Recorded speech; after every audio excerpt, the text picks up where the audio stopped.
is how to apply to the Disney College Program. You will first have to fill out an application.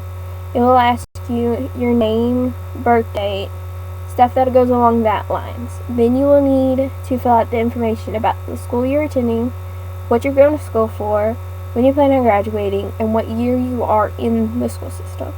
After that, they will ask you, do you want to work at Disneyland or Walt Disney World? Then you pick which one you want, and then they will ask you what term you want. It could either be Advantage or just the spring term. Then you will be asked what rows you would like to do during the program. You can put them as high interest, medium interest, low interest, or no interest.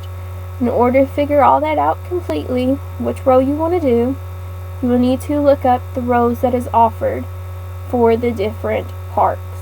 Disneyland offers certain rows that are not available at Walt Disney World. Once you have submitted your application completely, you will then get an email saying thank you for applying. Do not send another application through. Once you get that, it could be a little bit before you get an email saying we'd like you to take a web-based interview. It could be 20 minutes after you submit your application, or it could be 24 hours or longer. Some people will not make it past the application submission process, which they will be put into submission. All that really means is your application needs to be looked at more thoroughly than other people's.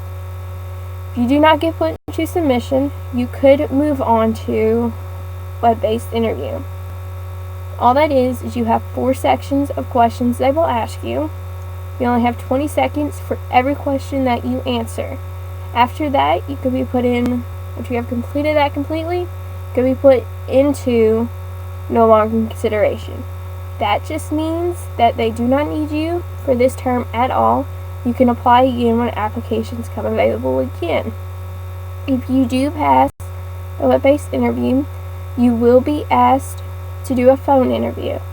Once you have gotten to that point and you get that email, there will be information on that about how to thoroughly go through and schedule your phone interview. They do want you to schedule a phone interview on a day and time that works for you. They will give you a range of 3 days and times to do your phone interview. The best thing to do is schedule your phone interview as early as possible if it works for your schedule. Once you have completed your phone interview, this is the longest wait you will have to do during the whole application process. You could hear back the very last day it is possible to hear back. At any point during your application process, you could be put into no longer in consideration.